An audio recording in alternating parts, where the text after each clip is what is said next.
Welcome to Southpod, the first and foremost podcast created to tell the true story of tech innovation in the American South. Southpod is hosted by John Yarian and Stanfield Gray and produced by Dig South Tech Media. Dig South Tech Media is the South's tech hub, the place where leading global brands connect with the most scalable startups. Visit us at digsouth.com and follow us on social media at Dig South. This episode of Southpod was recorded as a part of the Dig South 2020 Virtual Tech Summit. It features Rose Levy of Pace Public Relations. Now let's dig into Southpod with Rose Levy.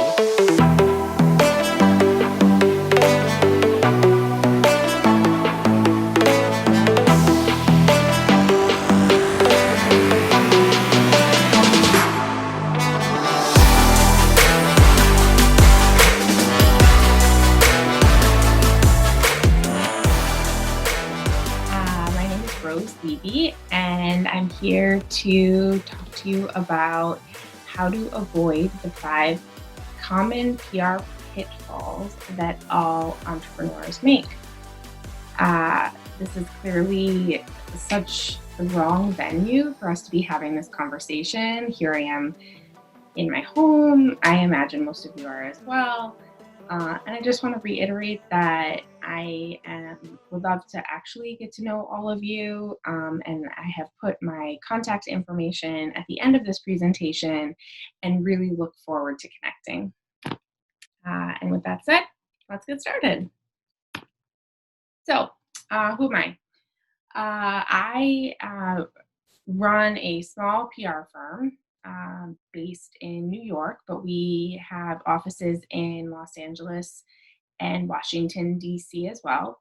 Our founder, Andy Scranton, started the company about 10 years ago after working for more than a decade as a booker and producer at pretty much every network on television. And unfortunately, she was laid off from her last job as a producer and said, you know, what do I know how to do? I really understand how to get people on TV. I'm just going to try this PR thing. So she started Pace PR as a, one-woman army. And over the last 10 years has grown the company. We are a multi-million-dollar company. We have 12 full-time employees and consultants around the country, but really we're a startup. And so we operate as a startup in a lot of ways in terms of our ability to be agile and to iterate quickly, but also we all have backgrounds in the media. So whether it's like Annie or some of our other colleagues who were producers and coming from the edit side, or like myself, I have a traditional, public relations background, but throughout my career have worked at several agencies with several prominent media companies like The Economist, Fast Company, Business Insider, Inc. magazine. I worked in-house at Refinery 29. And so I think that the combination of our mentality as acting as a startup, but also our experience and expertise working with the media and in the media really gives us this unique trust with clients and with the media. And we've worked with hundreds of startups over the years, very successful ones that got sold to Google, got sold to Yahoo, definitely plenty that you all have heard of. And I think we have a pretty good pulse on how to be successful when spreading your news. So, I think to start, I want to say, why do you need PR for your startup? Just moving my face for a second. So I think it's not rocket science. It's no secret. In order to grow your startup, people have to know about it. Press coverage in particular is one of the best ways that you can achieve this kind of visibility because PR converts. According to this article in Fast Company that I recently read, PR generates conversion rates of 10 to 50 times that of advertising. Consumers trust earned media over traditional ads. So,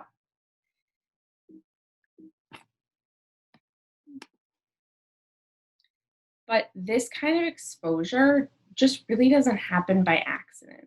And I'd say that not as a blanket statement. Clearly, there are definite startups that have made the news because of something they did that went viral, and not necessarily in because they wanted to make the news or because they were ready to make the news.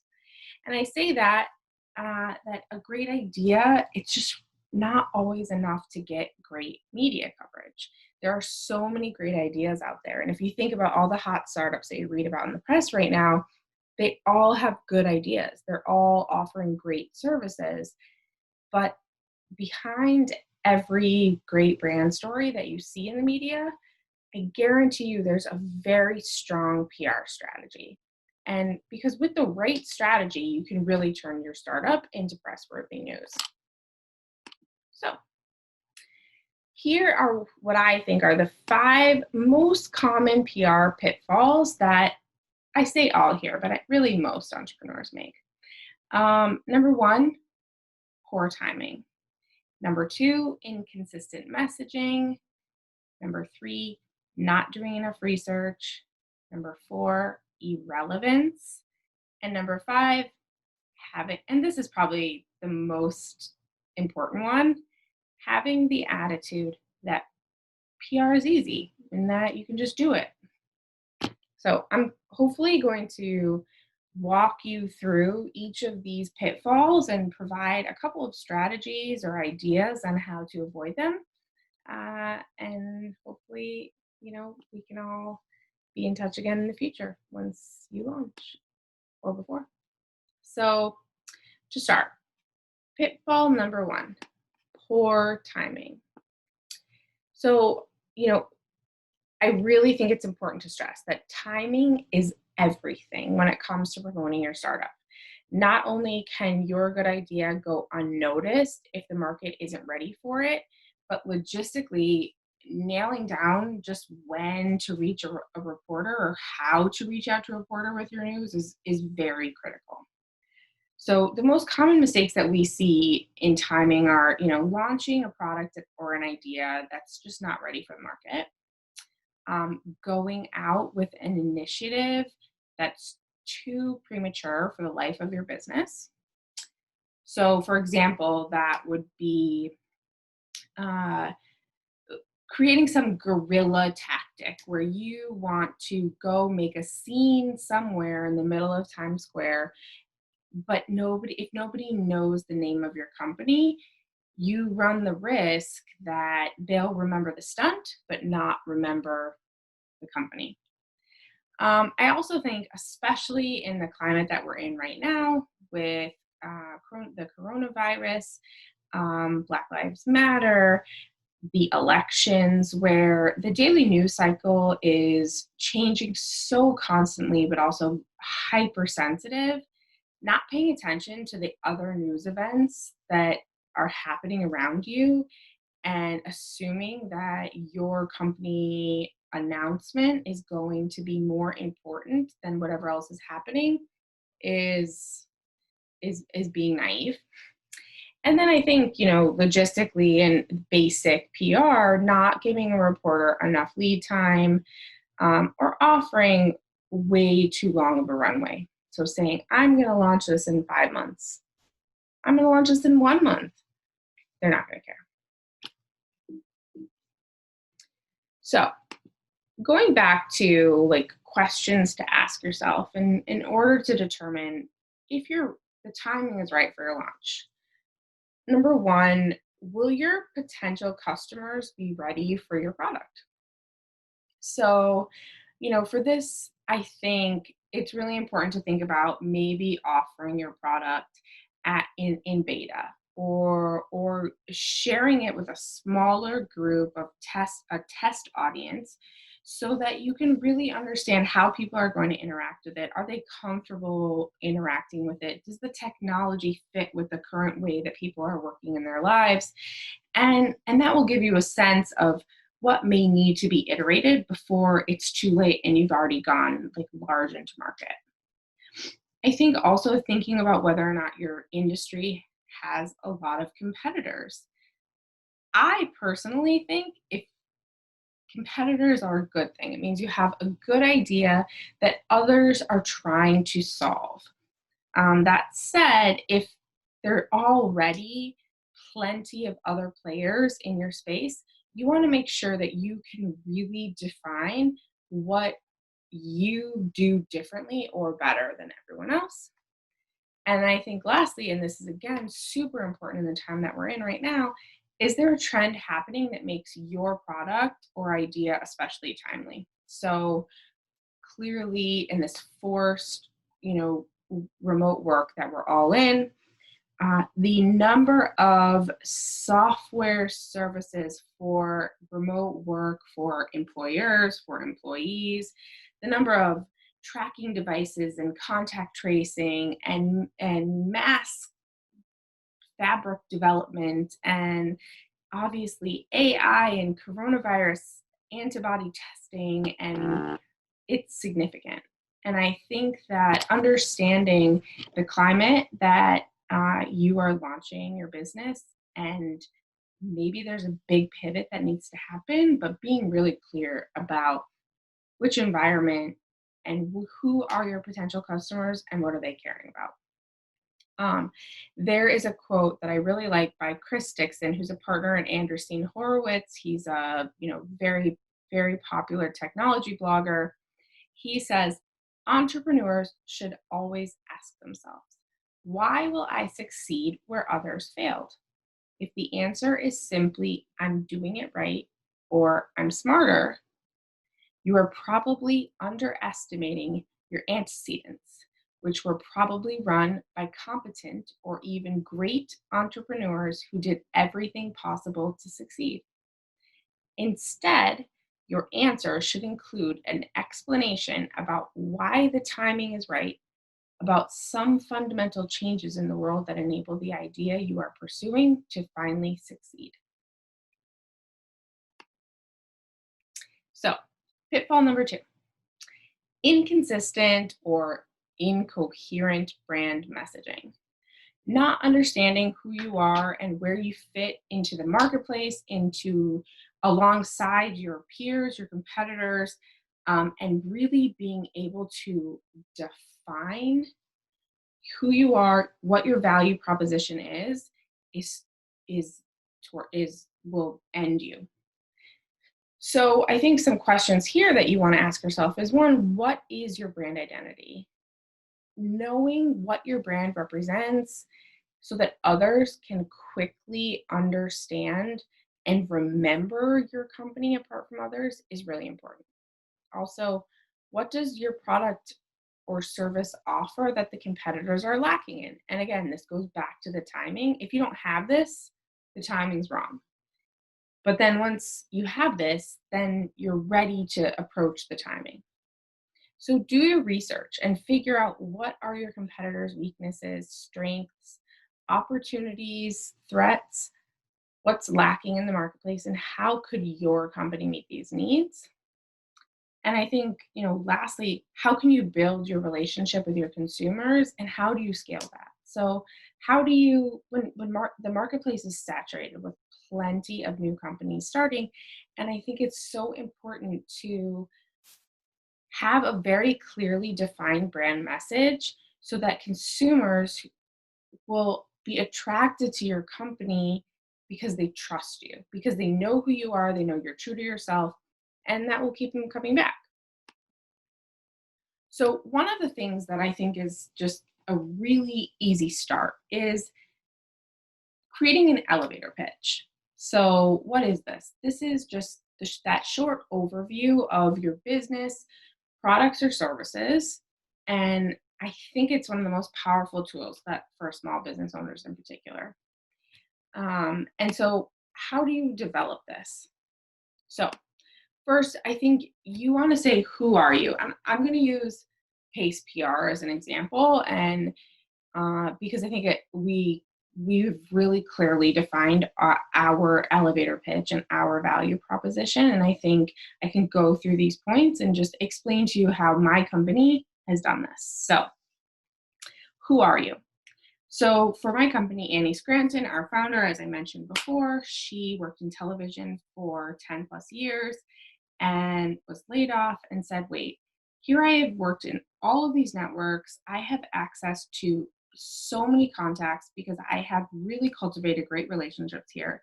But also, I really know how to pitch my anchors. I know what a story needs to have to get on TV. So that's what I do. Um, our target audience for Pace PR are who do we who should be on TV. So, for example, when the coronavirus, really started dominating the news cycle, for us, it was very important that we started reaching out to experts who could speak about that, epidemiologists, pediatricians who could talk about how this is impacting families and kids and what parents need to know. Divorce attorneys, ultimately, who can speak about how this is impacting couples. For a very long time, we have worked with political pundits. We put on, I'm really on both sides to talk about politics and anything that's happening in the world of politics. Uh, we work with a lot of media companies as well. So we work with the editorial experts of, who are covering these topics and put them on TV. And our unique selling point where, as a company, we've clearly grown from our initial value prop, which was we can get you on TV, but really at the core, that is such a differentiator for us. Every PR firm is going to tell you that they're really, really good at target pitching and you know getting their feet wet and blah blah blah. But really, we can get you on TV. And for us, that's our elevator pitch. You work with us, we can get you on TV.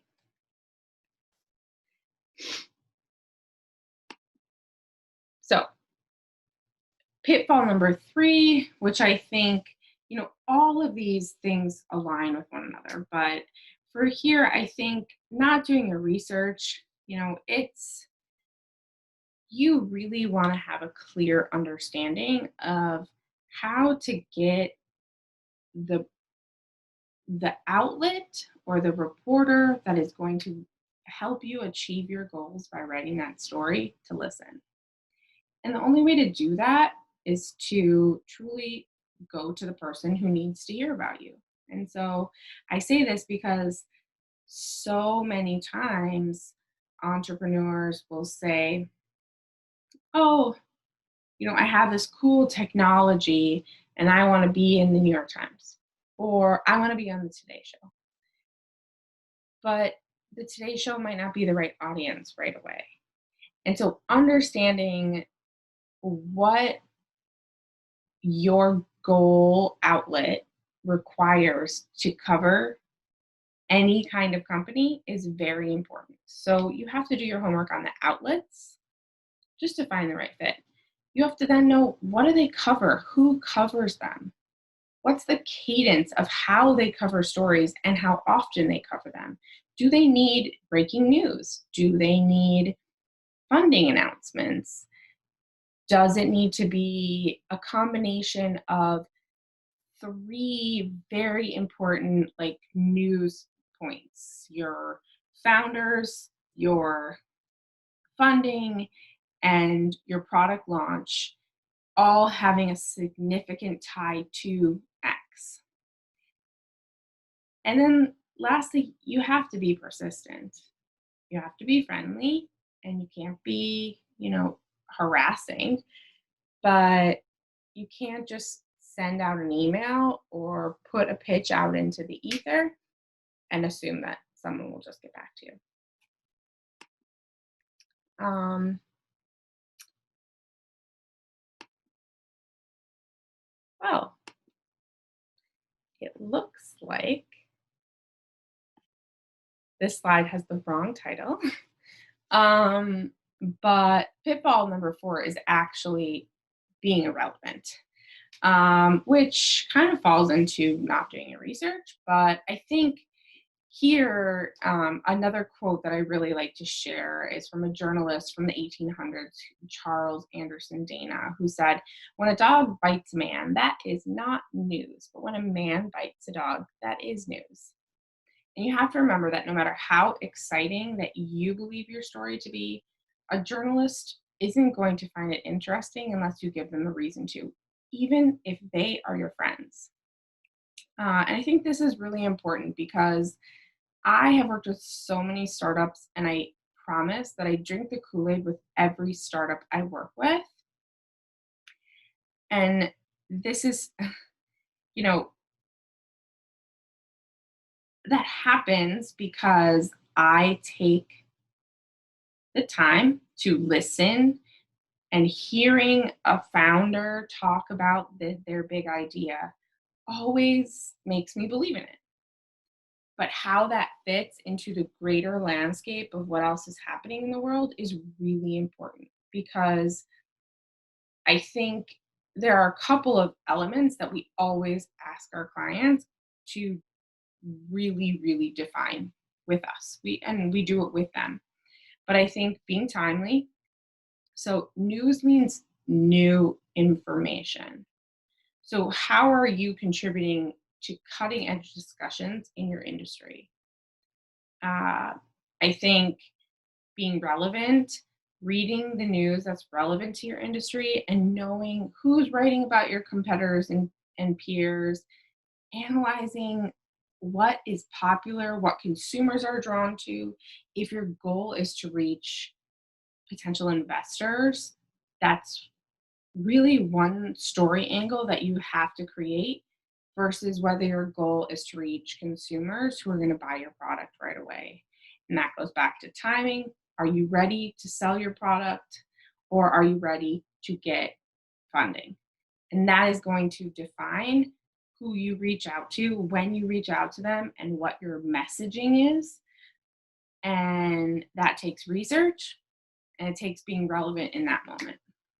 And I think being novel, how is the angle or argument that you're trying to share unique?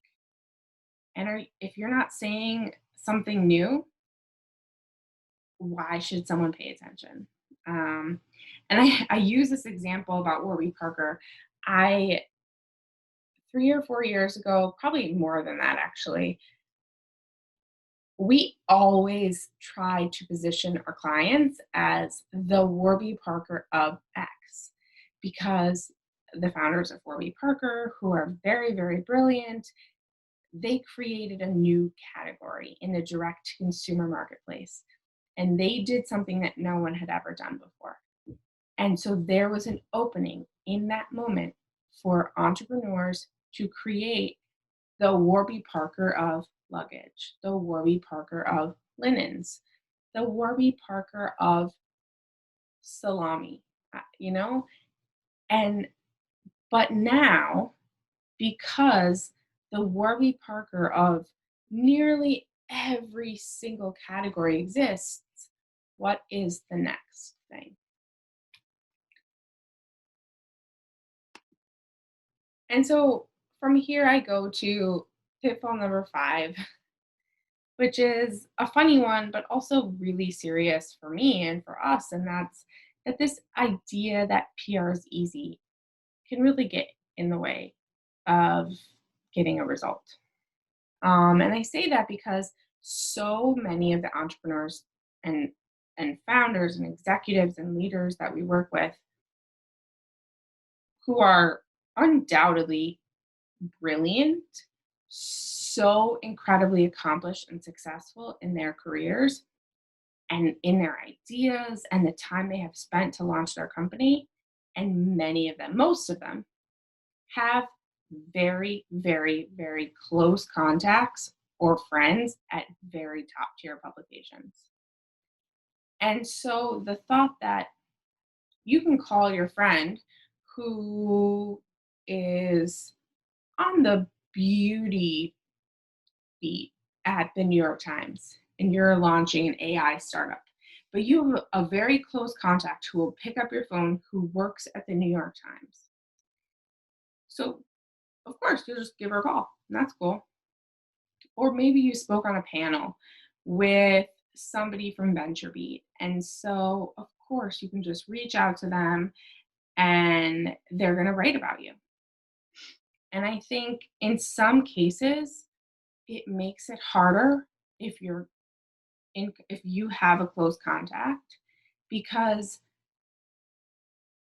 for journalistic integrity, they have to be that much more careful about how they cover you. And you, therefore, have to be that much more buttoned up when reaching out to them in terms of making sure it's the right time, making sure you're being relevant, making sure that you've done your research. And maybe you can say to that person who works on the beauty beat at the New York Times, I know you're not the person to cover this, but I think X, Y, and Z are. And how can you help me get to them? Here's my quick elevator pitch. Could you pass it on and see what they think? And I think understanding when and how to reach out to your contacts is also super important. And also having someone help you create those strategic relationships that you can use in the future. And so I say this, and this is, my shameless plug, but PR is not easy. And that's why hiring a professional who can understand how to help you achieve your goals is really beneficial if it's in your means. And I think that there are so many levels of PR firms in terms of scope and budget that have really niche specialties or really broad ones that it's likely you'll be able to find somebody who can consult or do it all that will help you think clearly and have a vision that is focused on press, which should not be, as an entrepreneur, as a founder, your goal. That should not be your focus. And PR, you can get very much in the weeds on it. And your job as a founder or an executive of a startup should be to focus on the launch and the scaling of your business and not on the PR execution. And I think also sometimes being so close to a brand and drinking that and only drinking the Kool-Aid can keep you from communicating what is necessary. And so that working with someone who has a new or a fresh perspective can help you achieve your business objectives. And I really think that, we feel very strongly when we work with clients that we are part of their team and we consider having a stake in the game. And so that our failure is their failure and vice versa. And so I think just finding someone who can be your partner, who can help challenge you, but also help celebrate is really important.